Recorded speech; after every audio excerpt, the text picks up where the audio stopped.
Welcome in to the Arkansas Sports Network's Hometown Sports Football Preview, proudly presented by Arkansas Tech University, D3 Auto Sales, and Metcalf Trucking and Trailer Repair.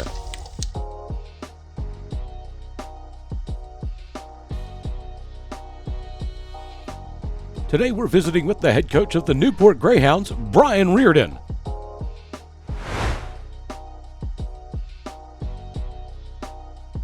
This Pigskin Preview is sponsored by First Community Bank.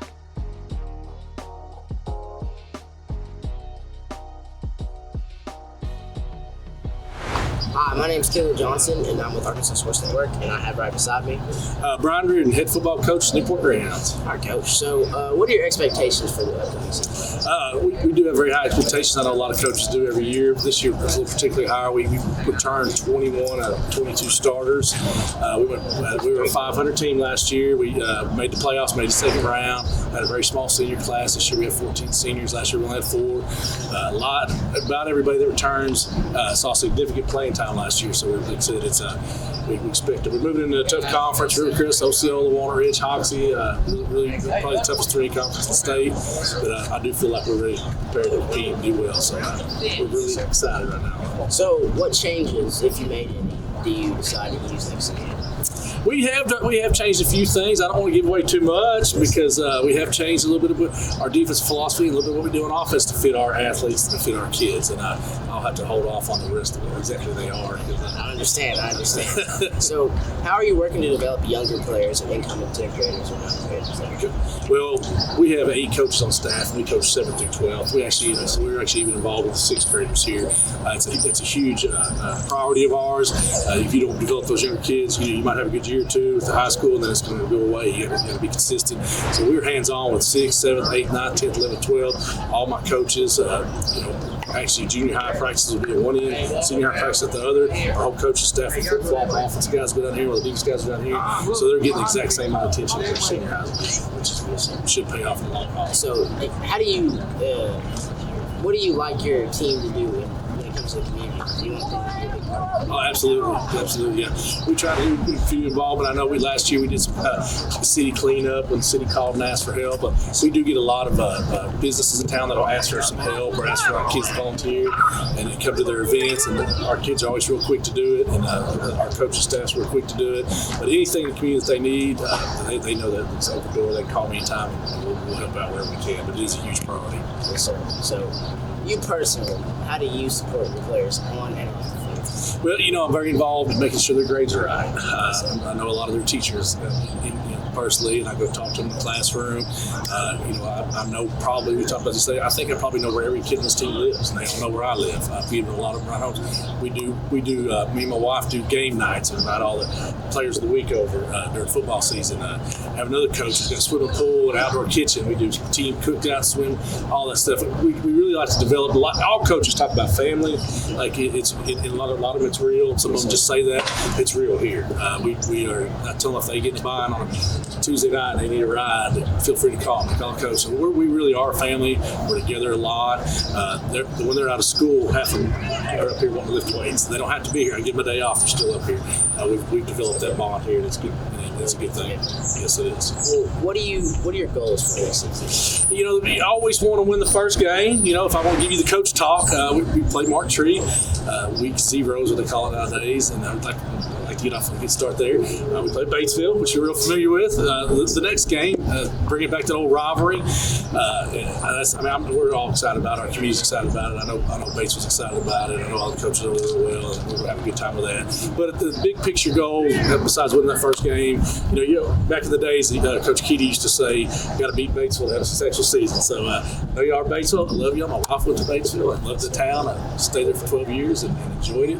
That's one of our top priorities. And the big picture is to win the conference championship so you get you a good seed in the playoffs. And then after you get the playoffs, the sky's the limit. Let's see what happens. But the higher the seed you are, the better off you are. So I know you mentioned playing Batesville, but is there any other teams you're happy about playing or players happy about? We brought back, going back to this conference that we were in for a long time. We're playing some teams that we traditionally that we had good rivals with, like Hoxie and Walnut Ridge, and Rivercrest is back in our conference. So, I don't know if I could pick just one of those, but Osceola, we've been playing. Osceola's kind of an old rivalry also, but we've had them on our non-conference schedule the last couple of years. So, I can't pick one of them, but I can say that I'm looking forward to getting back in that conference and seeing those familiar foes from the past. Yes, sir. So, if you had how would you define success for your team? Success, it's easy. I say it every year, is you maximize the potential of what you have.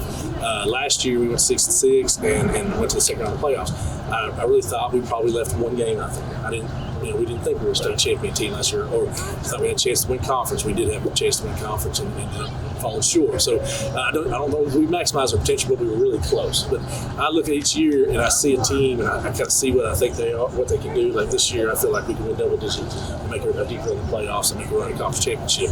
If we maximize that potential and do what I think we may get beat in the semifinals, quarterfinals by a team that's better than us, I'm not going to feel bad about it. I'm going to have fun with it. But I'm going to know, hey, look, we beat every team we could beat. That team's just a little better than us, and I can live with that. Now, if I lose that last game and I feel like we got out-coached or they're not much better than us, I'm not going to feel real good about it. That's been a long off-season. Yes, sir. So, how does the team connect with the school community, and not school community, with the team, like school pride? School pride. Yes, we try to do pep. We try to bring back some of that old school stuff. Pep rallies have kind of faded away. A lot of schools, some people still do. Our kids actually really embrace them and really love doing the pep rallies and the new skits in there. We also have an East program that our kids are real involved with, but they get them involved just like y'all are doing right now. They're real involved and come down here. Most of them are our football kids, a lot of our athletes. They'll do anything that the school needs. If the classroom needs something, they'll jump in and help. And I get phone calls every day, from teachers that need to send me some football players, and we're the first ones to run and help and do anything. So our kids, we teach pride, school pride, we teach being part of the school, and more than just football. You can't just be. Most of these guys aren't going to be paid to play football for a living. So we're trying to teach them all kinds of lessons of life so they succeed in whatever they do. So what are the most rewarding aspects of coaching? Probably, I love the development. I love taking the kids. Like I said, my last stop, I was in Southside for 12 years. It was fun to have those kids literally in fourth grade in elementary school and work with them all the way through in my PE classes and coaching and watching developing those kids as human beings, as athletes. And then when you see that end product in your senior year and you go off to college, it's just a gratifying feeling, though, that you at least had a hand in a part and helping raise them to be better people. Yes, sir. So, what motivates you to keep coaching year after year? It's simple. I love it. It's just fun. It's just I don't get to play football anymore. I'm way past that. My bones would probably break if I did. I get to play golf and I get to coach football. And that's my favorite thing in the world to do. That keeps me driven. Like I said, the development of the kids, the family atmosphere, a lot of that comes into play. But as long as I'm still enjoying it and having a good time, we're doing good things for these kids, I'm going to keep on doing it. Yes, sir. How do you handle pressure and adversity during the season? They used to bother me, but the longer you coach, the more you just the big picture. The older you get in life, you guys will experience it. You see the big picture a little bit more. That one moment, that 4th and goal is not going to define my life like I used to when I was a young coach. I thought, I'm going to die. My life's going to be over. They're going to fire me if I don't get this first down or if we don't stop these people. I keep it in perspective. By God, we want to get that first down or stop them. And don't get me wrong, but it's I just keep life in perspective. There's a lot. It's a great game and it's fun, but I don't let it overwhelm my life. Try to keep balance and family, friends, and God, and make sure that you understand that it's still, at the end of the day, it's a game, and keep that perspective. It keeps me from getting too stressed out. Yes, sir. That's very good. How do you approach leadership development within the team? Within the team, we're probably going to do a senior meeting sometime this week. Bring those guys in, let them know, hey, this is the end of the school year. Y'all aren't juniors anymore. I need you guys to be in charge of the team, and y'all are in charge of.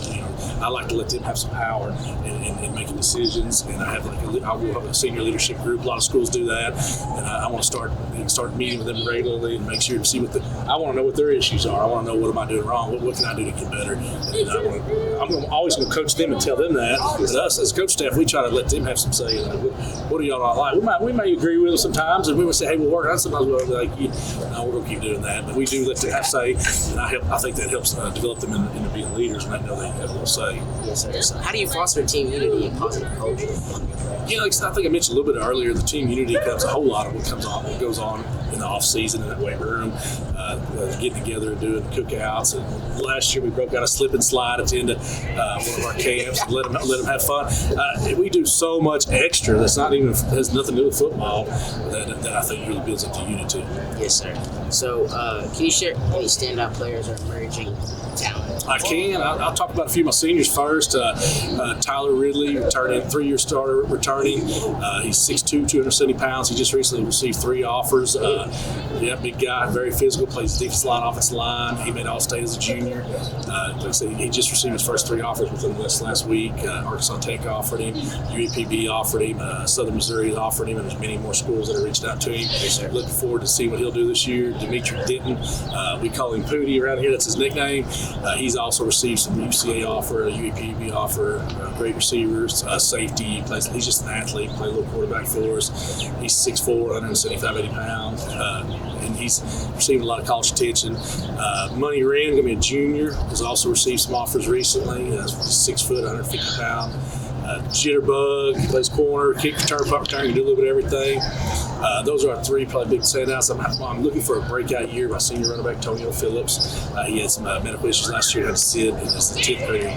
He started defense and had to wait his turn, but he's going to be our running back this year that I really expect to build around. Got to mention our quarterback. Luke Reynolds started as a 10th grader last year, took some lumps and really developed and had to grow up real fast, and now he's really stepped forward and expect some big things out of him too. If you could use one word for your team, what would it be? One word for our team. I would say they're gritty, the physical, gritty type team.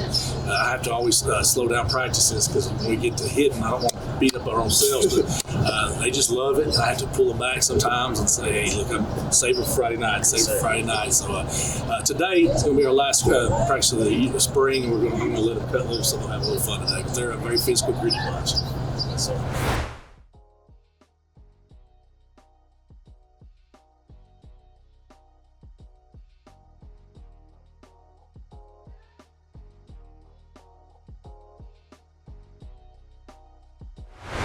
Thanks again for joining us on the Arkansas Sports Network's Hometown Sports Football Preview. Don't forget to like and subscribe to the Arkansas Sports Network on YouTube to catch more previews and all the latest updates on your favorite teams.